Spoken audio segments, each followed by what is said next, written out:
Hello, everybody. This is Nicole Whitlock with eCom Sellers. So, today we're going to continue talking about Amazon.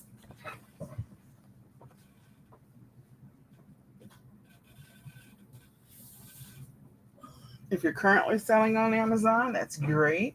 You probably already know a lot of this stuff. If you're not currently selling on Amazon, then this might be some information that could be helpful to you. So, grab a pen. So, in session one, we talked about what was available on the Amazon website, how to access that. You just do a random Google search for selling on Amazon. They have a couple of pages that you can sift through, and we talked about the cost of um, being a seller on Amazon. We talked about the Amazon fees. We actually got a little bit into sales rank. We didn't really get into it as much. So we're going to talk about that today and just getting your account established and things to consider. Also recommended that you guys sign up for Accelerate, and I don't know if you were able to or not, but hopefully you were. Okay, so now I have pulled up, I did a Google search for Amazon bestsellers. Now, we're going to step through Amazon bestsellers for a couple of different reasons. One, going through Amazon bestsellers, and you can make a note of this, can help you get a good idea of what a good listing looks like. Notice the titles, notice the image, notice the description, notice several things. So that's the first thing. So using Amazon to help you become a better seller on Amazon is a good thing. So you can become familiar with what good listings are. So when you do a search, when you go and search for Amazon bestsellers, what you're going to do is you're going to find the listings that are in the top 100 in each one of the categories that is on Amazon. Number two, it could potentially give you product ideas and or inspire you to come up with your own solutions to problems that people are looking for solutions to. So let's say someone is looking for a better swim cap. When you go out to Amazon and you look up swim caps and you're looking in the Amazon top 100 for a swim cap, there it will display the current swim caps and give you a good idea of what the listing should look like, what the title should look like, what your images, what types of images you should probably include. And it's also going to give you feedback potentially on what people didn't like about the swim cap. So that when you go out and you start sourcing products, you can potentially find a product that solves the problem that the person is complaining about on the top selling swim caps. You can incorporate that into your listing, thereby helping you potentially get more sales. It can also, so we talked about getting a good idea of what the title, description, listing should look like, using it to help you figure out what people are complaining about or don't like, or where there's potential opportunities to fill a gap. So maybe there's lots of swim caps out there, but someone wants a swim cap that actually has an under the chin hook because they're so sick of it coming off of their head. That's a problem that those people who potentially have a unique shaped head or maybe a longer shaped head or whatever, they need a solution. And maybe the swim caps that are out there today are either too big or not big enough, too short, and so they need a different solution. And then the other thing is, and it will also help you with product ideas. The other thing, it gives you some insight as to what is selling and what is not. So Amazon bestsellers, and you can also do a Google search on Amazon movers and shakers. Both of those searches will yield to you what's moving, what's not, what's selling, what's not. You'll notice that they look very similar. Amazon movers and shakers. It has all of the amazing Amazon categories, and we talked about those in session one. And then Amazon bestsellers and all of the amazing categories. So The movers and shakers are going to reveal to you, based on each individual category, which products are moving the fastest. Moving the fastest means the sales velocity on it is bananas. This is a product that people are picking up, they want, they need, they're looking for, they're buying a lot of. So in the movers and shakers, for whatever reason, arts, crafts, and sewing is number one, which is interesting. Whereas dining, kitchen and dining is number two as far as categories, primary categories are concerned. So right now, people are inspired for whatever reason to buy lots of arts, crafts, and sewing things. My guess is that one, we're going into the holidays. Two, we went through back to school, and so now the schools are sort of telling people what they need and things like that. And three, people are they're getting ready for the holidays. They're probably engaged in whatever crafts will be getting produced, created, developed, whatever for the holidays. So there's some interesting ones here in the movers and shakers. But the top three categories are arts, crafts, and sewing, kitchen and dining. They have the most movers and shakers, and computer accessories. Those are the top three. If you continue down, grocery, gourmet food, and office supplies. So those are the top five movers and shakers. So if you're selling products in those categories, more than likely, you're probably getting a lot of traction right now. If you're selling them on Amazon, if you're selling them on other platforms, then you probably are getting some views, some looks, and people are interested in your product. Okay. On the Amazon bestsellers, right now, the top moving category happens to be beauty and personal care. Then we have clothing and shoes. Then we have books. We have home and kitchen. And then we have computer and accessories. So those are the top five. Now, computer and accessories happens to be in the top five for bestsellers, meaning primary categories. And it's also in the top five for movers and shakers.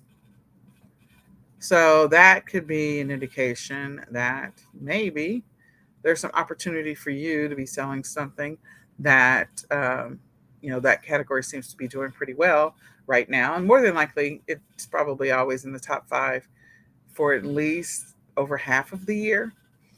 So from a sourcing product, something to sell on Amazon, you might get some ideas. Now, in this example, that does not mean that you have to sell laptops. It doesn't mean, but you could sell accessories that people, phone cords, chargers, those types of peripheral things that people need to connect to something that can give you some insight on products. The other thing is that with the Amazon bestsellers, this is your opportunity to also look at the seller rank, best seller rank. So if I go here, evidently I'm guessing that somebody famous wore this lash stuff. I don't wear eyelash mascara, but my guess is that somebody famous probably wore it. That's probably the reason why it's number one. It got a lot of traction. And so when things are in the news or somebody popular posts something on Instagram or TikTok, then you have a bunch of spike in sales for whatever reason. Maybe it's been popular for a while for a specific person. Whereas on the movers and shakers, adhesive seems to be the thing that people are buying a lot of. And again, probably making adjustments to school clothes. So that makes sense to me. Or work clothes or whatever. So that could be it. So we're going to go ahead and pull up the first product that happens to be number one in the top category that's getting the most traction right now, which is beauty and personal care. And it happens to be this Essence Lash Princess False Lash Effect Mascara. Okay. Again, I don't know who made it popular, who made it interesting. No idea. But it seems to be the thing right now. So a couple of things. One, it looks like it's available in a 3-pack and a 1-pack. Okay. We can see the title here. We can see the price that it's selling for. We can also see, as I scroll down, some of the description and information about this particular product. They have a lot of product specifics in here, which is really good. That stuff is, of course, because this is a specific brand. And wow, um, it might be getting some traction because of something on HGTV or something like that. That was Amazon TV that we were seeing right now, live streaming. So as I scroll down, they've done a pretty good job. This is product branding.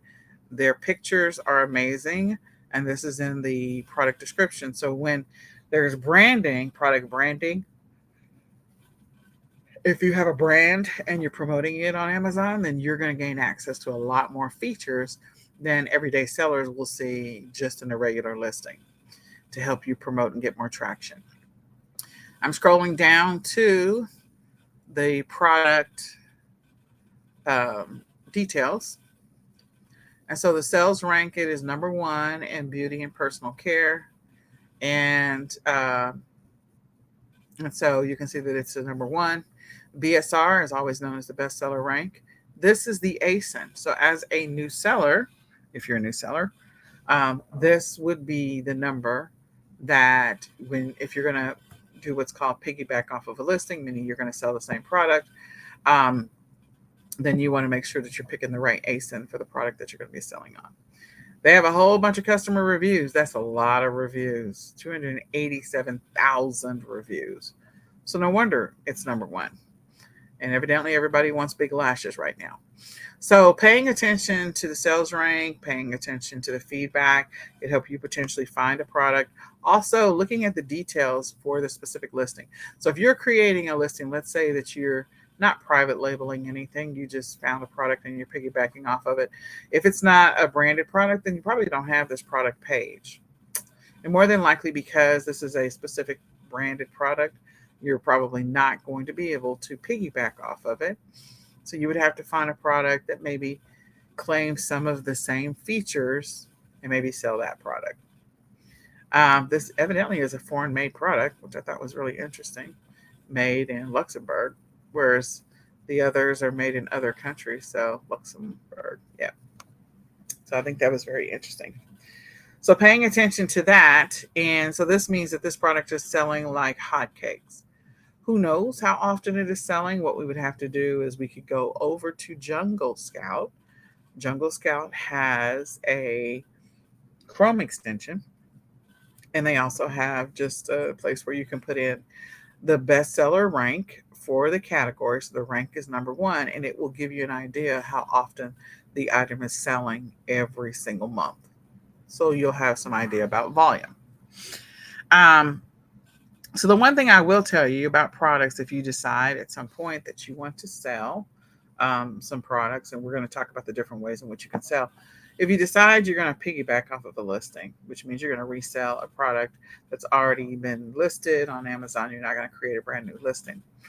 You want to make sure you're piggybacking off of the right listing for what you plan on selling. So the chances are highly likely that this is a blocked brand. This is a brand that you cannot piggyback off of, and they probably don't allow third-party sellers, more than likely. They're just selling it themselves. Nope, there's a couple. Looks like there's 2 other sellers that are approved on this listing. Nope, 5. Looked at that wrong. Yeah, there's 5 other sellers. So this could be open, or maybe you just get approval to be able to sell it. But in any case, this is one of those, once you get approval, then you'll be able to sell the product. Make sure that if you are sending it into Amazon, which is fulfillment by Amazon, and they're going to ship it to the customer for you, that you are on the right ASIN. If you bought this and you're approved to be able to sell it, and there's 2 types of listings here, make sure that if you're selling a 3-pack, that you actually send in a 3-pack, and that you're not sending it in on the 1, because 1, you'll lose money. But 2, if you're selling the 1-pack and you jumped on the 3-pack listing, then you're going to have a bunch of negative feedback because they only received 1 instead of 3. So pay attention. Each one of them has their own ASIN. So this one, the 3-pack, if I scroll down, it should have, just make sure I'm on the right one. Nope, it's not changing it. Yeah, it did. Okay. So in the URL, you can see the ASIN as well. Up at the top in the URL itself, you can see the ASIN. So when there is a variation, this would be a product that's you have a parent listing, and then there's different versions of this particular product. You can see the ASIN up in the actual URL at the top of the page.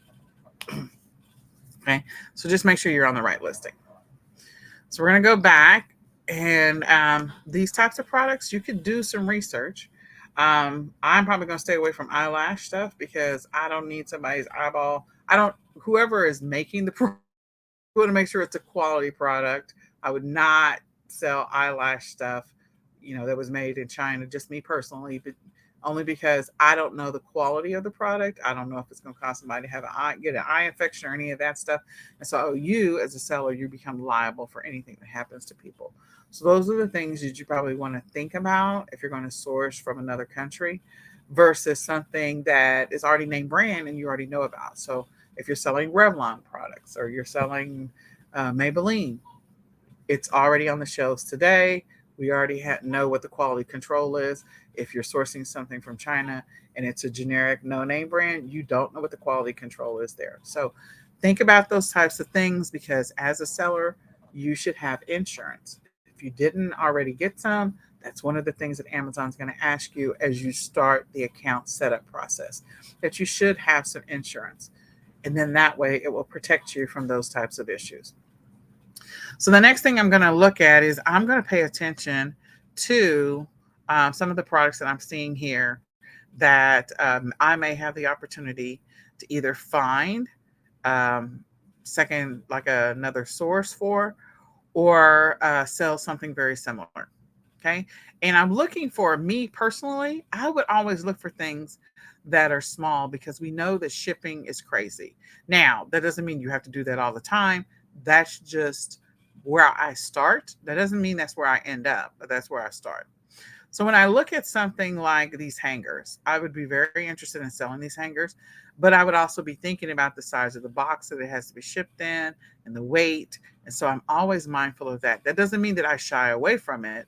I'm just mindful of it because that's going to increase the cost, which means you're going to have to sell the product for a higher price. So again, the weight, the volume, how big something is, will increase the cost of shipping. It can also increase the cost of storing. And so therefore, you want to be mindful of that because it's going to impact your sales price. People love buying things that are inexpensive, buying multiples of things that are inexpensive, like these little cheap fly traps. So these are super inexpensive. You can source these and probably find something similar on AliExpress right now for, I don't know, maybe $1. We could just go look. AliExpress.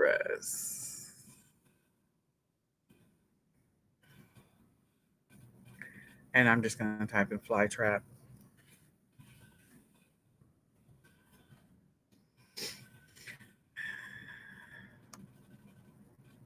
Okay, so there's a couple different fly trap stuff. We want the sticky, something that's sticky. I think it's an adhesive. These are the little bags. Let's go back. So this is a fruit fly trap.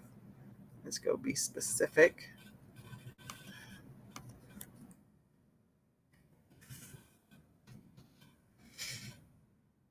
So they got a couple of different types of fruit fly traps. Here is one. This is a 2-pack. It says there it's a 2-pack, and it is for $194. And I'm sure that if you bought it in volume, see the shipping is $263. So if you bought it in volume, you could probably, sell them out. And now we know right now on Amazon that fruit fly traps, this 2-pack, is doing really, really well. It's selling like crazy. They got a 4-pack and they got a 12-pack. They've got some type of fly magnet. I don't even know what that is.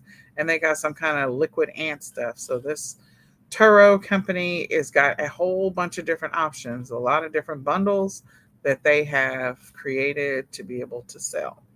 okay, as part of this journey. Could that give you some ideas if you decide you want to source fruit fly traps?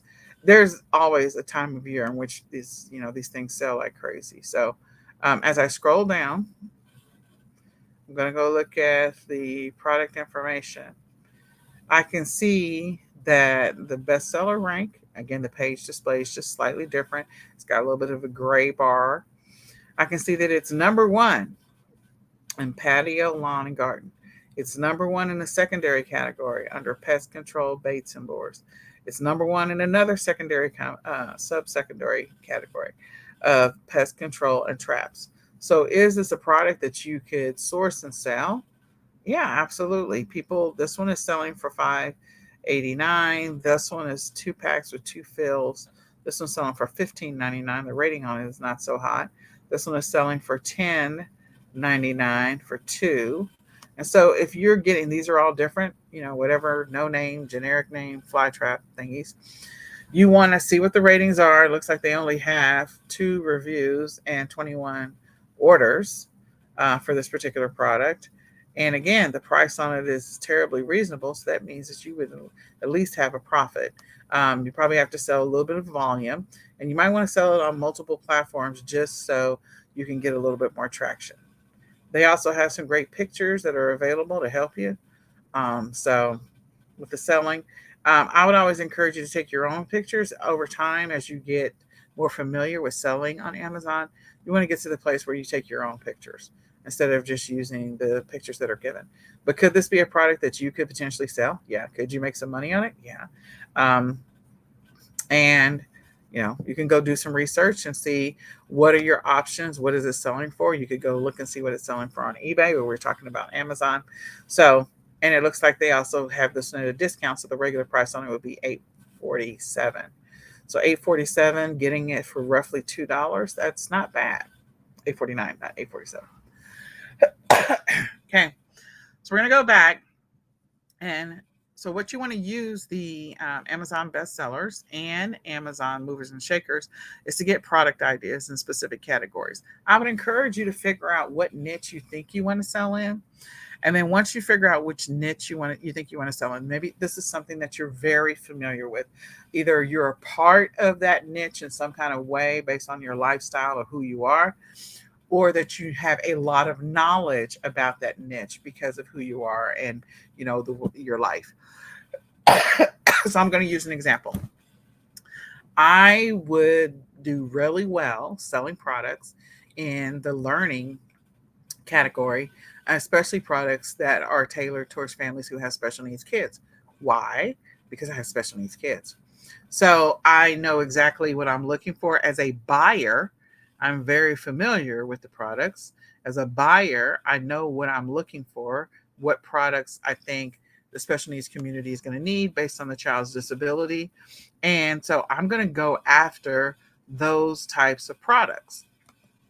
And I would sell those types of products. I would probably do very well in creating the listings for those types of products because I am part of that community.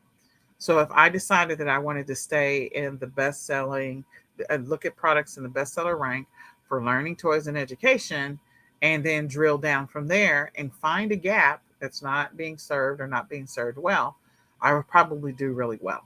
And it wouldn't matter if it was on Amazon or any other platform because I know about that particular category. If you are a person who loves to fish, maybe that's something you do all the time, every weekend for the last 20 years, you've gone fishing. Then that may be a category that you have a lot of knowledge about. So then you can go out and source products to be able to sell in that category and niche. It will make it easier for you to create listings because you know what type of listing you were looking at when you bought some of your supplies. You know what caught your eye, what enticed you, what drew your attention in, what price point you were willing to pay because you are an avid fisher. Okay. Another one is if maybe you work out or you like to grow plants. Again, it's a niche that you know something about. So if you don't know where to start, you could start off by doing retail arbitrage, online arbitrage, and thrifting. Or you could figure out, if you decide you want to do wholesale or drop shipping, find something that you are somewhat familiar with. Okay, maybe you play piano, or you're learning to play the guitar or drums or whatever, and so you know a little bit about music. That could take you so many different places, whether it be the equipment, whether it be the actual, like, whatever the musical instrument is, or peripheral tools to be able to do sound, like a soundboard, or a monitor, or some type of keyboard, like whatever it happens to be. These are things that you have some familiarity with.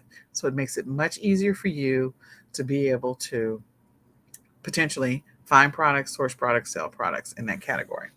So think about that, and then go scan that particular category. Scan the category that you feel like, okay, I could do well in this particular category.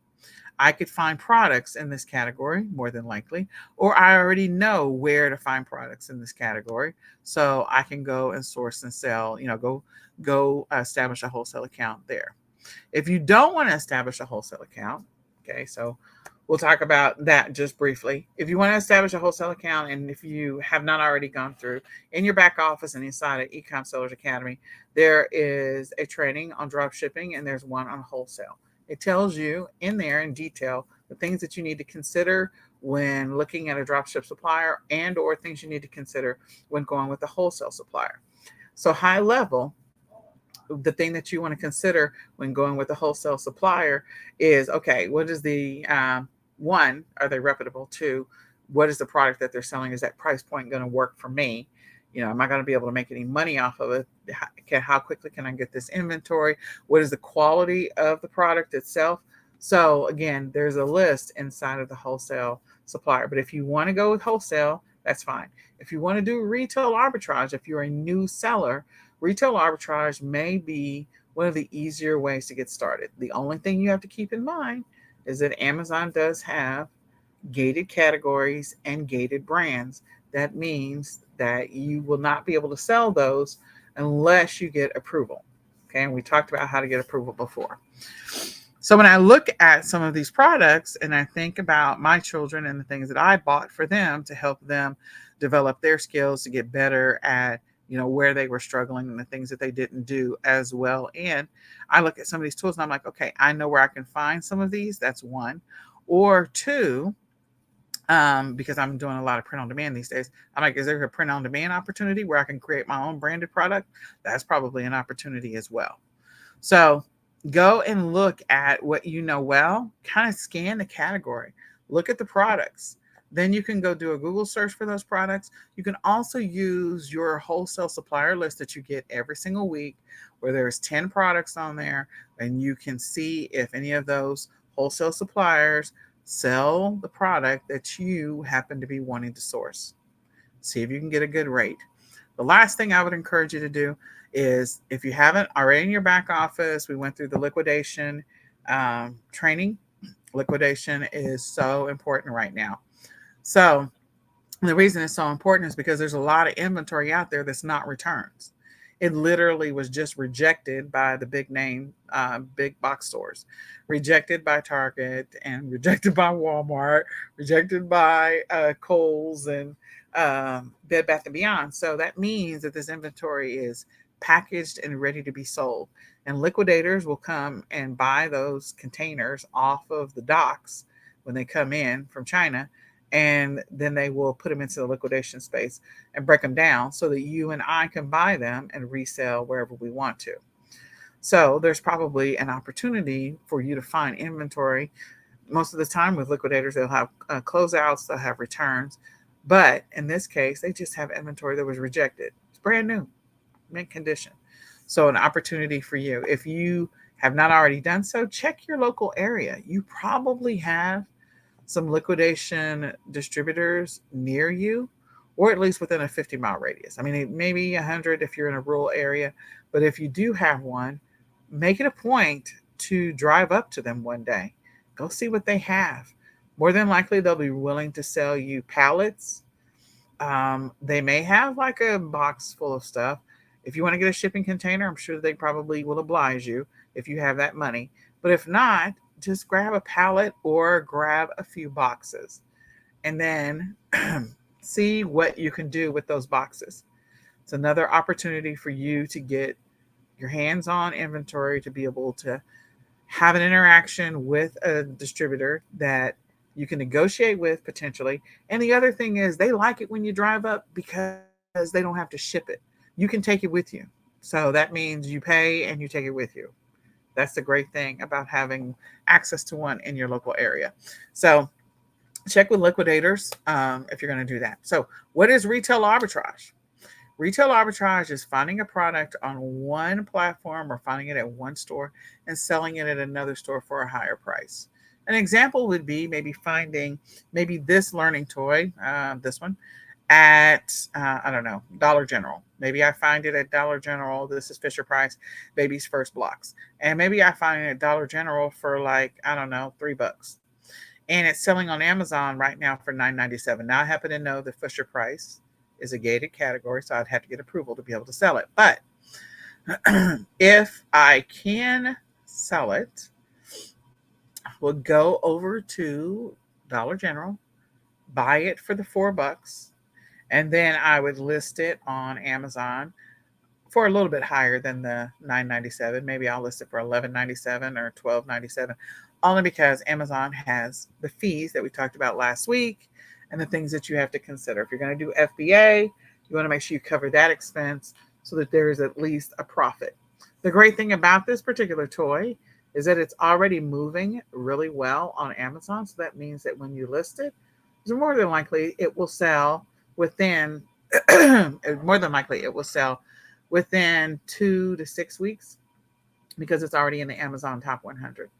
Selling products that are already in or related to or similar to products that exist in the Amazon top 100 gives you a high probability of turning those products over, so that way you're not holding on to them for a long period of time. Selling something that is not in the Amazon top 100 could possibly mean that you're going to have that product for a little bit longer. So what I'm going to do now is I'm going to go through a couple of slides. We're going to talk about a few things that I know that will be helpful to you. All right. So use that Amazon top 100 because it'll help you. All right. So here we go. So one of the things that we talked about is I said, what is retail arbitrage? I gave you a brief description of what retail arbitrage is. What I want to do now is if you decide that you want to just get your feet wet, get familiar with the process of retail arbitrage, I'm going to encourage you, once you create your Amazon account and you get it approved, that you install the Amazon Seller app. Once you install the Amazon Seller app, it's going to give you the opportunity to be able to scan products to see if they are profitable if you sell them on Amazon. Okay. So I use the example of the Dollar General before that she's got here, dish soap, but dish soap sponges, I use the Fisher Price toy. And so I'm scanning the product while I'm in the Dollar General with my Amazon Seller app to see what it's selling for.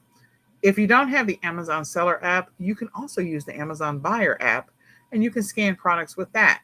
And then you'll be able to see what it's selling for on Amazon as well. So the Seller app and the Buyer app actually will allow you to scan, both of them do.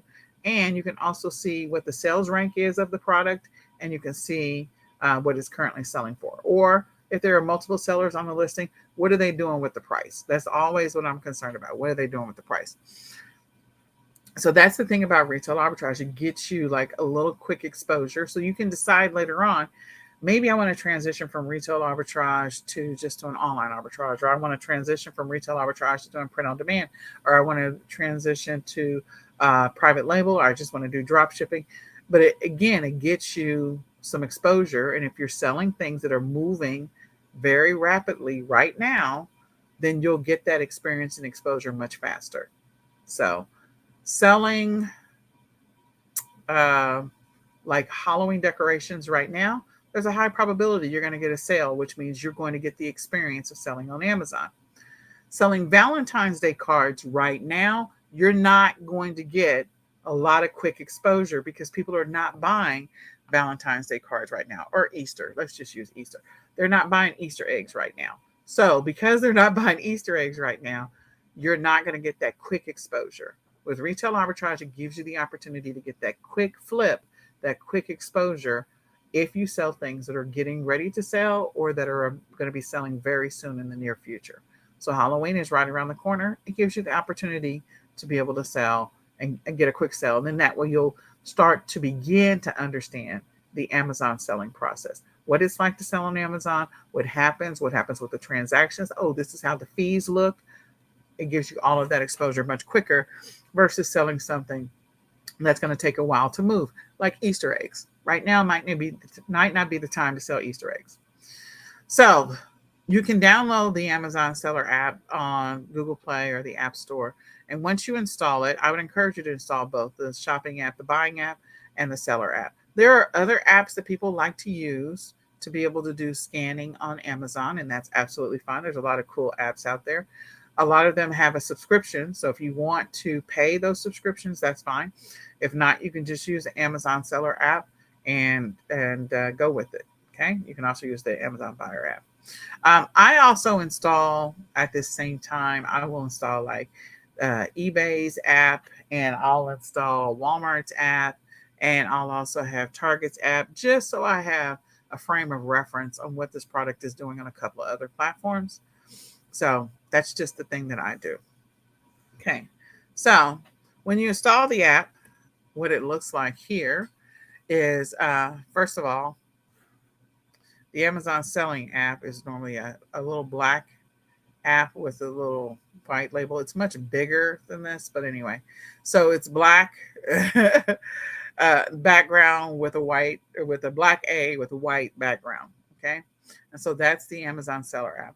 And when you install it, this is what it's going to look like initially. And you're going to choose, if you live in the US, you're going to choose United States. Then once you choose United States, you're going to log in.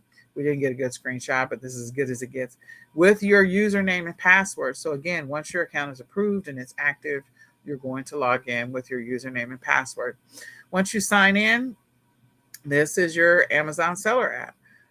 The first thing you're going to see is home, and you'll see communications. So you'll be notified if you, have a sale, you have an email from Amazon about something, you'll be able to do there. They've got help, contact seller support, and sign out, send us feedback. I don't know that send us feedback is going to do anything with the app, but there you go. So when you click on home, it's going to take you here, and this is where you're going to see your daily sales. Typically, they're daily, or what's happening with your account for the month.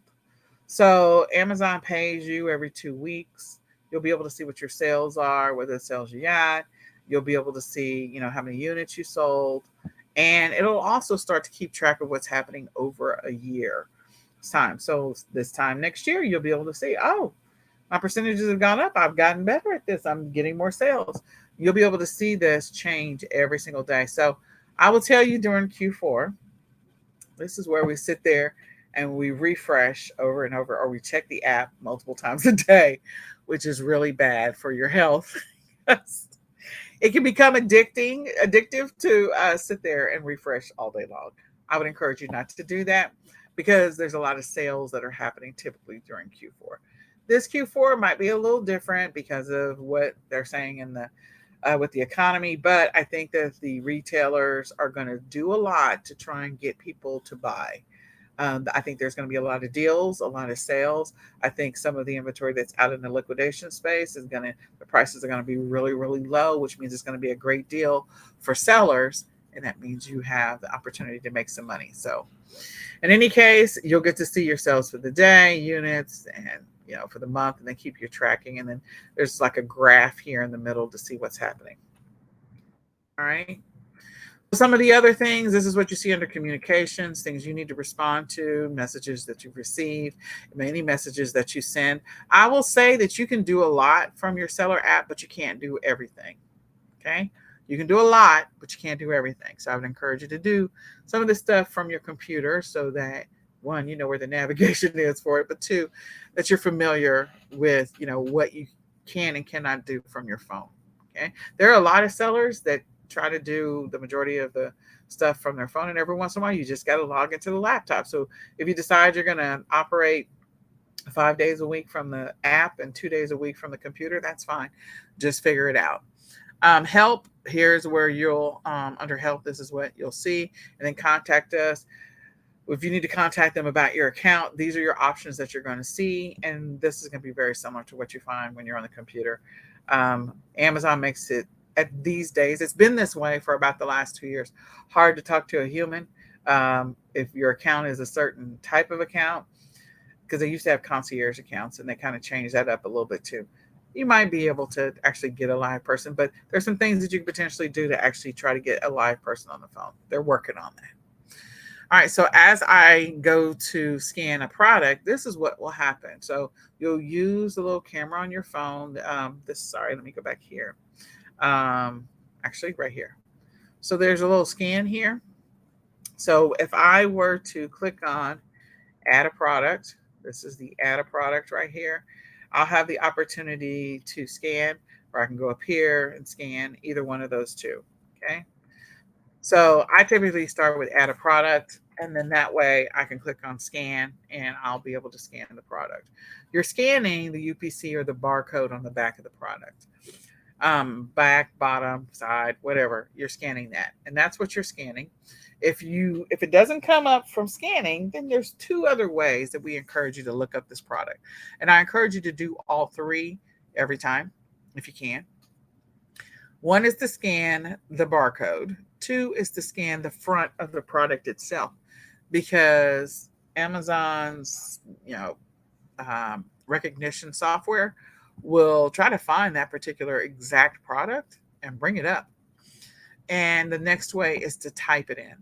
The reason I encourage people to type it in is because if that particular product is included in a bundle, you have an instant solution for creating a bundle that you didn't even have to create. Listing already exists, it's already up, all the description stuff is there. All you have to do is find the other pieces of this bundle. So in this example, this one is a bundle. This was being sold as a singular sponge. And so if you type it in, you'll find, oh, there's a 3-pack out there. But you only find that just by typing in what the product is. And it's going to bring you up a list, and you hit enter. It's going to bring you up a list of all your options. And that's how you find that bundle. And so as we go into Q4, I just want to encourage people to get more familiar with, in their Amazon seller app, with typing in the product. Because when you type it in, or you can use speech to text, either one of those.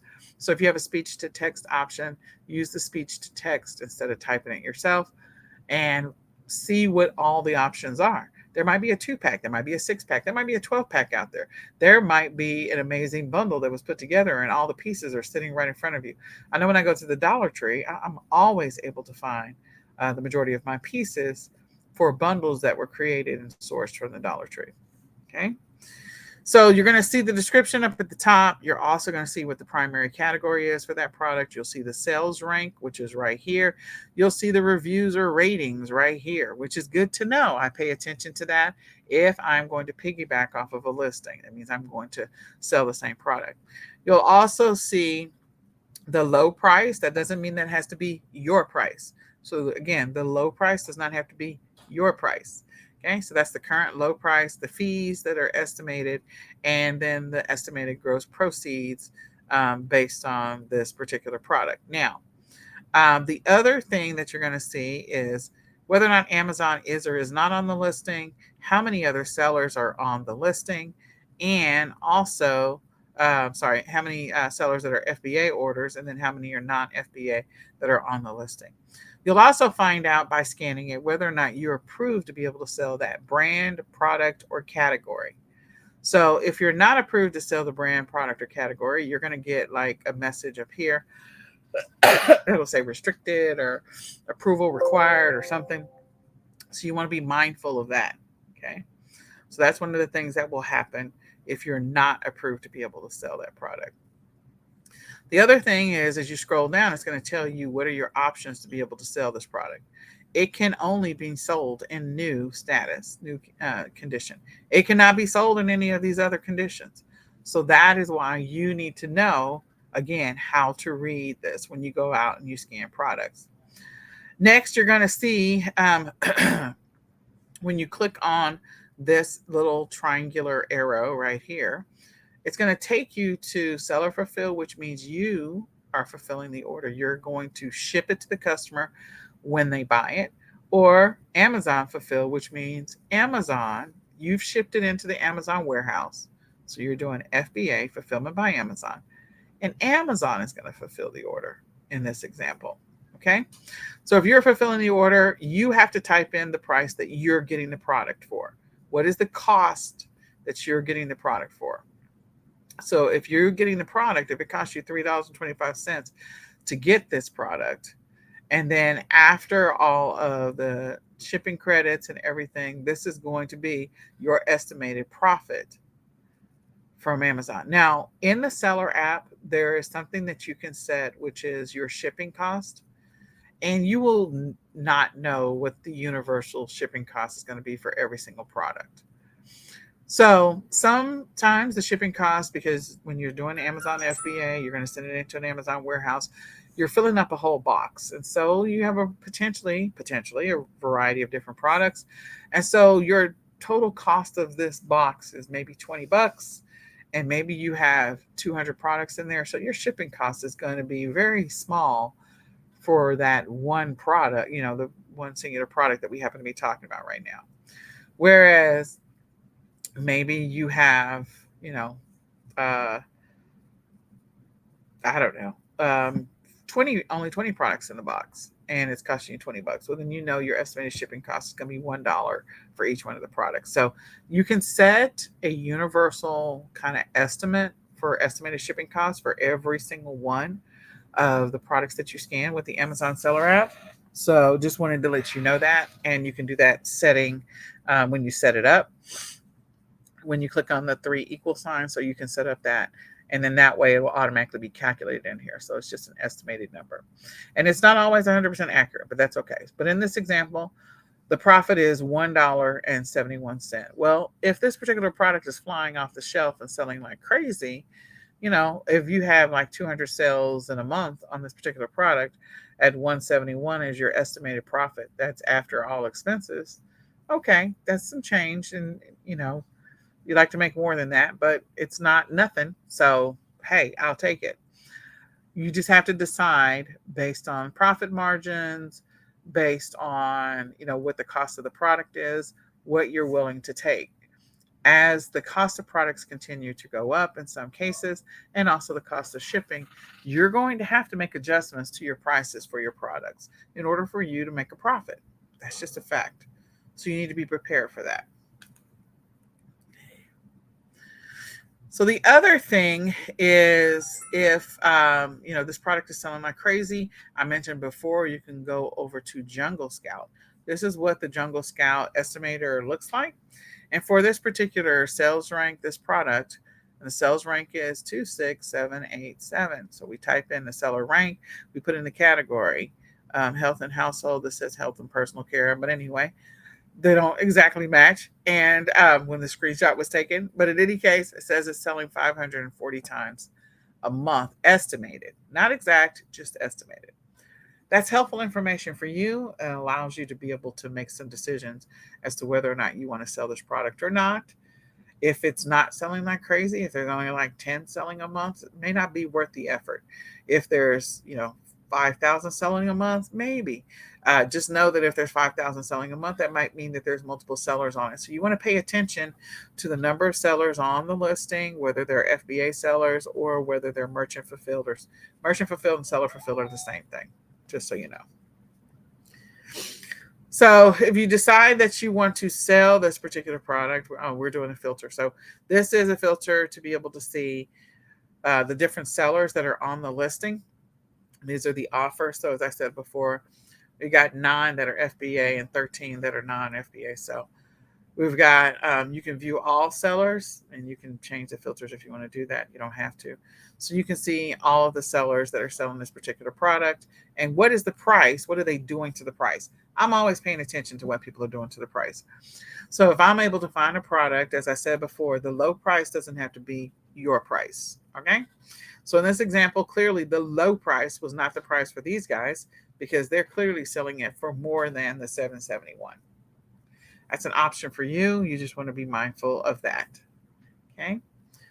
And you can change the price over here. So you can go ahead and change the price that you're willing to sell it for. And you could also change the price. Good night, Mama. Good night, Nicholas. You also want to put in the cost. And when you put in the estimated cost to purchase, make sure you include any tax if you're not giving them your tax exempt when you're making the purchase. Know that some stores are not interested in receiving your tax exempt, and some of them are. So that's another thing. I think a bug just showed up in my office, y'all. So I'm going to try not to scream. Okay. So anyway, which is totally nuts. In any case. So this is me viewing the same product on Amazon. When you go to Amazon.com, or if you go to the Amazon buying app, it will be similar to this. Again, it's telling you that there's 13 sellers on this particular listing. It is giving you, the information, the description, and you see the picture. You can see the price. You can also see the details about the product. You can see the rating. All of this stuff is helpful information from the Amazon buying app and also from the website.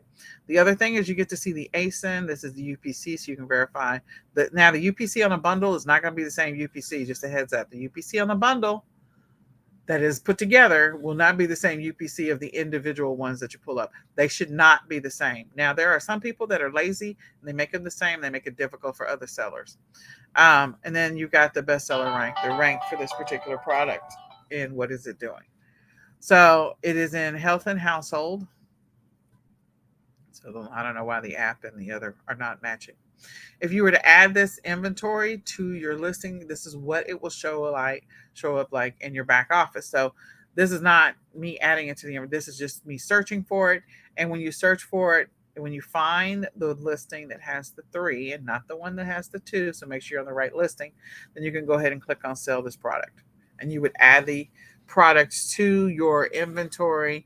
You want to put your price, how many you have, and then that way it's added to your inventory. So when you're actually looking at it from the buyer app will look very similar to the seller app. The only thing is that you won't have the opportunity to put a price in, but you can see the description. You can see the title. You can see the rating. You can see the sales rank. You can see all of those things. So you just will not be able to, like add it to cart and be able to put in what's the price that I'm purchasing it for. So I still use the Amazon buyer app to make business decisions. So I would encourage you to, once you get the app installed on your phone, that you scan some stuff around your house. I'm confident that you have some stuff in your house that has UPCs on it. Confident. It's not hard to find. Everybody's got them. So once you have it, then use that to get familiar with the app and see what it tells you. Okay.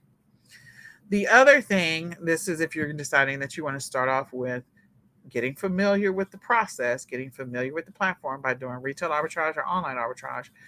Scan, the rule is scan everything. Now, when you're first starting, that rule still holds true. But as you do this for a while, scanning everything will not be what you will do long term. But when you first start off, just to get familiar with what the results are that show up on the app, get familiar with what things are selling, get familiar for what they're selling for, how to be able to tell the difference in the, what your profit is going to be, what it's going to look like if you do merchant fulfilled versus FBA. Scan everything. And then eventually you'll hit a rhythm and hit a stride, and you will get strategic about sourcing. We're going to talk about the strategic sourcing if you're participating in the Q4 sessions. So how to get strategic, okay? Make friends with the store manager, use coupons, all of those things matter. Don't overlook grocery stores. All of that stuff matters, okay? So next, we're going to talk about, I'm not going to go through all those because that's just a lot, but I did talk about restricted categories and brands. This is what I wanted to talk about. The rank. So the sales rank, when we talked about the Amazon Top 100, we talked about the Amazon movers and shakers. That's going to be helpful information for you. The reason that that's helpful information for you is because you always want to be selling, if possible, in the top 1% of the sales rank for that category. Top 1% of the sales rank for that category. If you do that, that means that your products will always be moving. If you're selling in the top 10%, that means you're probably going to be holding on to inventory longer, which means that if you're sending into Amazon, you're going to be paying long-term storage fees a lot. So you want products that are going to move, move, move, move, move, move, move, meaning sell, sell, sell, sell, sell. The way that you can pretty close to guarantee that that's what's going to happen is you got to make sure that your products are in the top 1% of the sales rank category. So in this example, as we go to toys, top 1% says it's 85. Now I will tell you, I personally stay below about 45,000. I don't do 85. This is an older chart because the sales rank will fluctuate during certain times of the year. When it's Q4, more things are selling and they're selling faster. So the sales rank for everything goes down. But February, March, April, May, June, July, August, the sales rank for everything is pretty steady. With there might be a little bit of the numbers might go down in August a little bit. So February through July, that's the pretty steady average sales rank. The numbers start to go down in August, meaning the lower the rank, that's actually good. The lower the rank, the faster the item is moving. That's your best seller rank, your BSR. The faster the item is moving. So it's selling much faster. So in August, the reason why the sales ranks start to drop is because back to school, there's a spike in sales, which means things are moving faster. So the sales numbers, the ranks are going down. And going down is a good thing, not a bad thing. Then in September, they're starting to level off. And then October, they start going down and they continue to go down, down, down. October, November, December. And also in January, like they start to like level off or start to come up a little bit in January because people are still buying stuff in January. So this sales rank tells me that this was probably taken somewhere between February and July, and it's not really Q4. So for me, when I'm looking at stuff for Q4, I'm looking at anything that's below 40,000, 45,000 in toys. And I am going to, drop probably an additional 25% off of all of these 1% numbers so that way that's what I'm sourcing. So if I'm going to buy appliances, I'm not going to look at stuff in the $5,000 rank. Although 5,000 is really, really, really, really good, but there's not as many products in appliances. So again, it's going to move when it moves. I want it to move faster, so I'm probably going to look at something for 4,000 as a sales rank. I'm going to stay away from products. If I want to get my money back faster, if I'm going to buy inventory and I want to get my cash back, my goal is to stay in the top 1% so that I'm always getting my money back as quickly as possible. So the thing that you have to get familiar with is you have to continue to become familiar with the sales ranks for products if you're selling on Amazon. And you can also use that as a gauge for what this product might do on another platform. Amazon's still king. Amazon still gets a lot of sales and gets a lot of traffic. So the product is going to sell off of on other platforms off of Amazon, but it's going to sell at a different rate. So it might sell 10 times in a day on Amazon. It might sell one time in a day on eBay. So just kind of give it, that's not like 100% fact, but you just have to know that people are buying more and more on Amazon than they are on eBay. It might sell 10 times in a day on Amazon, and it might sell 5 to 7 times in a day on Walmart. So you just want to be mindful of the fact that, it's going to sell more. And so if it's a product that's selling on Amazon, it's got an amazing sales rank, it will sell on any other platform. Okay, it'll sell. And again, stuff that's in the top 1% of the sales rank will more than likely sell within 6 to 8 weeks, 12 tops, more than likely, if it's in the top 1% or lower. So I would reduce all these middle numbers under the 1%. I would reduce those numbers, and that would be the number I'd go with if I'm comparing it to Amazon traffic. So that's one of the strategies I use to figure out whether or not I'm going to sell on other platforms. Sales rank. Again, we said to stay in the top 1 to 3%. I say stay in the top 1%. I talked about Amazon bestsellers, movers and shakers. Also, Walmart has a Walmart top selling. You have watch count that's on eBay, and you can also check sold on eBay and also look at Google Trends. So that is everything. This is, oh, when you scan, sorry, let's just go ahead and knock this out. When you actually are ready to potentially add the inventory to your back office. So you have two things that you can do if you got the Amazon seller app. Okay. The first thing is once you scan it and you say, I can make some money off of this thing, you click on the little triangle, as we talked about before. You put in the price that you would have to buy it for. You click on the option for merchant fulfilled or seller fulfilled. And then you also click on the option for Amazon fulfilled. And you figure out, oh, my profit margins are going to be this if I fulfill it myself. That means I got to handle it. That means I got to pay attention. That means I got to ship it. I got to be prepared for that. Or I can send it into Amazon and this is what my profit margin will be. Okay. The pros and cons of sending it into Amazon versus you shipping it yourself. I'll just give you that real quick. If you send it into Amazon FBA, the great thing about that is that you'll get the little Prime logo on your product. Now, can you get Prime logo on seller fulfilled? Yeah, but we'll talk about that in just a second. You'll get the little Prime logo, and that means that most people are looking to buy products that have the little Prime logo on them. That means they want it quickly. Okay. And so they are more apt to buy those things that have the Prime logo. However, because it's on Amazon, some people really don't even care. There's a certain percentage of people that are paying attention to that Prime logo. So that's one thing. Two, you don't have to touch it if you send it in the Amazon FBA. That means that when you buy the inventory, you come home, you package it up. Well, there's a couple things. You're going to put in your quantities in your back office. You're going to print your labels, your Amazon labels. That's a whole nother session. So this is back office talk, but I'm just kind of high level walking you through it. So you'll put your labels, you'll put your labels or stickers onto the product. You'll box it up and separate it out based on what Amazon tells you which warehouses they want it to go to. Sometimes it will be split up to different warehouses, and sometimes it will go to the same warehouse. And once you do that, send it to Amazon and you just forget it. You don't really forget it, but you don't have to touch it. So you package it up, it goes to Amazon, and Amazon checks it in. You pay attention as to whether or not Amazon checks it in. You want to make sure that the counts that you sent is the counts that they check in. And then you just wait for it to sell, and you don't have to touch it anymore. You just watch your Amazon seller app for your sales every single day. That's a wonderful thing. The thing that you need to know about sending into Amazon warehouse is, one, to do Amazon FBA, that means they're getting a higher percentage of they're going to get part of your profit. So you're going to pay more to send into Amazon FBA. That's one.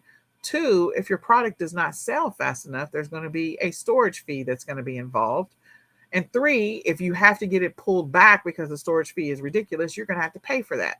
So I just want you to know there's some pros and cons to doing Amazon FBA. Now, if you do seller fulfilled or merchant fulfilled, both of them are the same thing. That means you are going to ship the product to your customer, or you're going to use a different fulfillment center to send the product to your customer, either one. So if you're going to send the product to your customer yourself, you'll see in the Amazon seller app that the ROI is going to be higher. Your potential profit is going to be higher. You'll have more money in your back pocket. That's the one thing you need to know, because you're not paying the Amazon FBA fee. Doom, doom, doom. That's one thing. Two, you're not going to pay Amazon storage fees. Now, if you're sending it into another warehouse, fulfillment center, then you're going to pay whatever their fees are. And sometimes their fees are less than Amazon's, and sometimes they're equivalent. But the thing you want to pay attention to as you go into Q4 is to whether or not they have long-term storage fees. Okay?